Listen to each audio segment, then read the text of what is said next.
जय हिंद दोस्तों, आपका एक बार फिर स्वागत है हमारे यूट्यूब चैनल पे जिसका नाम है हेल्थ एजुकेशन एंड फन। दोस्तों जैसा कि आप जानते ही हैं, कोरोना वायरस यानी कि कोविड-19 ने पूरी दुनिया को अपनी चपेट में ले लिया है। चीन के वुहान शहर से स्टार्ट हुई ये बीमारी आज लगभग दुनिया के 200 से अधिक शहरों में फैल चुकी है। यूरोपियन देश से लेकर यूनाइटेड स्टेट ऑफ अमेरिका इसके सामने घुटने टेक चुके हैं और भारत में भी लगभग 30,000 केसेस इस बीमारी के हो चुके हैं। भारत के साथ साथ भारत के पड़ोसी देश जैसे कि बांग्लादेश और पाकिस्तान में भी केसेस काफ़ी तेज़ी से बढ़ रहे हैं। दोस्तों, जब भी इस प्रकार की कोई बीमारी होती है जिससे एक आदमी से दूसरे आदमी तक वायरस फैल जाता है, तो इसका इलाज केवल एक ही होता है, वो है लॉकडाउन। क्योंकि अभी तक कोरोना वायरस के संबंध में कोई इलाज डेवलप नहीं हुआ है। हाँ, वैक्सीन ट्रायल जारी हैं, प्लाज्मा थेरेपी से इलाज की कोशिश की जा रही है। साथ ही साथ हाइड्रोक्लोरोक्विन इत्यादि दवाइयों से भी कोशिश की जा रही है, पर अभी तक इसका कोई पुख्ता इलाज नहीं मिला है। तो इसकी चेन को ब्रोक डाउन करने के लिए सबसे बड़ा जो उपाय है वो है लॉकडाउन। दोस्तों, लॉकडाउन हमारे देश में 23 मार्च से ही लागू कर दिया गया था और लगातार चल रहा है। लॉकडाउन से दोस्तों क्या हुआ, हम लोग काफ़ी हद तक कोरोना वायरस की चेन को ब्रेक करने में सफल हुए हैं। पर दोस्तों, सिक्के के 2 पहलू होते हैं और पहला पहलू तो ये था कि हम कोरोना वायरस की चेन को ब्रेक करने में कुछ सफल हो पाए हैं, पर दोस्तों सिक्के का दूसरा पहलू ये है कि लॉकडाउन के कारण हमारे स्कूल, कॉलेजेस, बड़े-बड़े उद्योग, छोटे उद्योग, घरेलू उद्योग, रिटेल शॉप्स, फल की रेहड़ियाँ इत्यादि भी बंद हो गई है, जिससे भारत की अर्थव्यवस्था चरमरा गई है।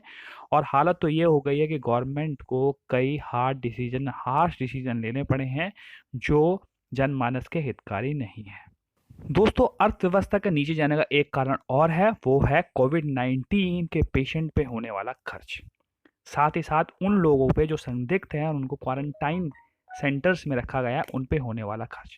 दोस्तों, आज की वीडियो में हम आपको यही बताएंगे, अगर किसी को क्वारंटाइन सेंटर में रखा जाता है तो लगभग उस पे पर दिन कितना खर्चा किया जाता है, और साथ ही अगर कोई कंफर्म्ड केसेस मिल जाते हैं तो लगभग उस पे पर दिन कितना खर्च होता है, उसके बारे में ही आज हम आपको वीडियो में बताएंगे, जिससे आप जान जाएंगे कि भारतीय अर्थव्यवस्था की हालत क्या हो जाएगी पोस्ट कोरोना और भारतीय गवर्नमेंट कोरोना के संबंध में कितना खर्च कर रही है।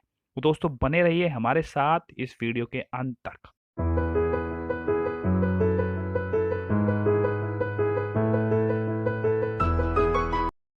चलिए दोस्तों, आगे बढ़ते हैं और सबसे पहले मैं आप लोगों को बताऊंगा, अगर किसी सस्पेक्ट को यानी किसी संदिग्ध मरीज को क्वारंटाइन सेंटर्स में रखा जाता है तो उस पर प्रतिदिन लगभग कितना खर्च होता है।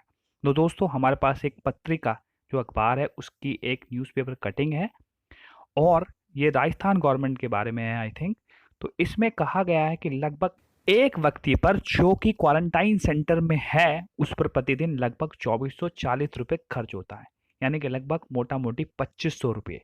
और आप लोगों को पता ही होगा कि एक व्यक्ति को जो सस्पेक्ट है उसको लगभग 14 दिन के लिए क्वारंटाइन सेंटर्स पे रखा जाता है। तो दोस्तों, अब इसका ब्रेकअप भी इन्होंने दिया है इन लोगों ने। सुरक्षा स्प्रे मशीन, पीपी किट और स्टाफ भोजन में मिलाकर कुछ 1230 रुपये खर्च होते हैं। उसके खाने के लिए नाश्ता से लेके चाय पानी स्नैक्स तक तीनों भोजनों के लिए पेयजल के लिए लगभग 600 रुपये प्रतिदिन। सफाई और सैनिटाइजेशन के लिए लगभग 550 रुपये और कपड़ों की धुलाई इत्यादि के लिए 60 रुपये प्रतिदिन खर्च हो रहे हैं। यह जो दाम है वो आपदा प्रबंधक विभाग ने तय किए हैं। चलिए दोस्तों, उसको 14 दिन के हिसाब से कैलकुलेट कर लेते हैं। पर डे चार्ज जैसे मैंने आपको बताया 2440 रुपये। मिनिमम डेज अगर किसी को क्वारंटीन किया गया है वो 14 डेज, तो लगभग 34,160 रुपये एक व्यक्ति पर सस्पेक्ट पे खर्च हो रहे हैं। और ये एक्लूडिंग है अकोमोडेशन, डॉक्टर्स, ट्रांसपोर्टेशन या किसी अन्य प्रकार के एडम अरेंजमेंट पे किए गए चार्जेस। तो आप देख सकते हैं एक स्टेट पे या सेंट्रल गवर्नमेंट पे कितना दबाव पड़ रहा है जब भी वो किसी एक व्यक्ति को क्वारंटीन करते हैं अपने इंस्टीट्यूशनल फैसिलिटीज़ में या गवर्नमेंट की अपनी फैसिलिटीज़ में। और आपने देखा होगा, एक दो व्यक्ति तो क्वारंटीन हो नहीं रहे हैं, एक एक मोहल्ले से, एक एक गली से 500 600 लोगों को क्वारंटीन एक एक सेंटर्स पे किया गया है। तो दोस्तों, आप समझ सकते होंगे कितना ज़्यादा एक्सपेंसेस गवर्नमेंट खर्च कर रही है केवल क्वारंटीन करने में। चलिए दोस्तों, अब आगे बढ़ते हैं, बात कर लेते हैं कोविड-19 अगर किसी को हो जाता है तो उस पे कितना खर्च गवर्नमेंट कर रही है पर पेशेंट वाइज। तो दोस्तों मैं आप लोगों को बता दूं, गवर्नमेंट करोड़ ऑफ रुपीस खर्च कर रही है treatment for the treatment of कोविड-19। ये जो ट्रीटमेंट है वो free of cost government hospital में, मेडिकल कॉलेज में दिया जा रहा है, पर फिर भी एक जो वैल्यू असेस की गई है मेडिकल एक्सपर्ट्स द्वारा या न्यूज़पेपर्स द्वारा, वो कह रही है लगभग 20 से 25 हज़ार रुपये पर डे, पर पेशेंट, पर कंफर्म बेसिस पे, पर डे के हिसाब से लोग खर्च हो रहा है जिसको आइसोलेशन में रखा गया है। 20 से 25 हज़ार रुपये पर पेशेंट पर डे। इसका हिसाब किताब आप समझ सकते हैं, 30 हज़ार पेशेंट है तो कितना करोड़ों में हो सकता है, क्योंकि कोई एक पेशेंट एक दिन में ठीक नहीं होता, किसी किसी पेशेंट को 30-35 दिन भी लग जाते हैं ठीक होने में। तो अब आगे बढ़ते हैं दोस्तों, इस पैसे का ब्रेकअप देखते हैं, ये पैसे कहाँ और कितने खर्च होते हैं।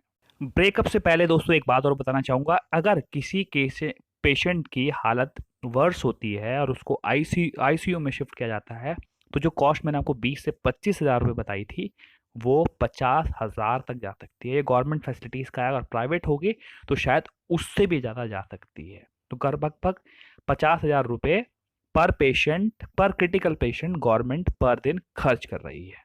तो दोस्तों सबसे पहला ब्रेकअप आता है टेस्ट में। अगर किसी आदमी को या किसी बंदे को कोविड-19 होता है तो उसे कंफर्म करने के लिए टेस्ट किया जाता है, और उस टेस्ट की कॉस्ट अराउंड 4500 रुपीज़ है। जो टेस्टिंग किट आती है वो ही लगभग अराउंड 3000 रुपये की आती है। तो दोस्तों पहला ब्रेकअप हो गया टेस्ट का, जो है लगभग 45,000 का। चलिए दोस्तों बात करते हैं अगले ब्रेकअप की। तो दोस्तों अगला ब्रेकअप है एम्बुलेंस का। अगर किसी को कोविड-19 कंफर्म हो जाता है तो उसको गवर्नमेंट हॉस्पिटल तक ले जाने के लिए गवर्नमेंट अपने एक्सपेंसेस पर एम्बुलेंस प्रोवाइड करती है। तो दोस्तों एम्बुलेंस के बारे में के जो प्राइजेस हैं वो कोई डिस्क्लोज नहीं किए गए हैं, पर आप जानते होंगे एम्बुलेंस में सारी सुविधाएं होती हैं, और एम्बुलेंस अगर 50-60-70 किलोमीटर का सफ़र तय करती है तो 4-5 हज़ार रुपये से नीचे एम्बुलेंस के चार्जेस नहीं होते हैं। चलिए दोस्तों आगे बढ़ते हैं और बात करते हैं तीसरे चार्जेस की। तो दोस्तों तीसरा चार्ज है आईसीयू का। जब भी किसी पेशेंट की कंडीशन वर्स होती है, उसे वेंटिलेटर पे जाना पड़ता है या वेंटिलेटर की सुविधाएं दी जाती हैं, तब चार्जेस होते हैं वो काफ़ी बढ़ जाते हैं।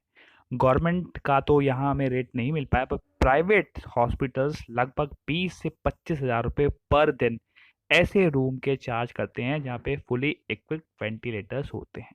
तो दोस्तों आप समझ सकते हैं, अगर कोई गवर्नमेंट फैसिलिटीज़ में या गवर्नमेंट हॉस्पिटल में भर्ती है और उसकी काफ़ी सीरियस है और उसको वेंटिलेटर पे जाना पड़ता है, तो गवर्नमेंट भी अप्रॉक्स 20 से 25 हज़ार रुपये पर दिन उसके ऊपर उसके ट्रीटमेंट के लिए खर्च कर रही है।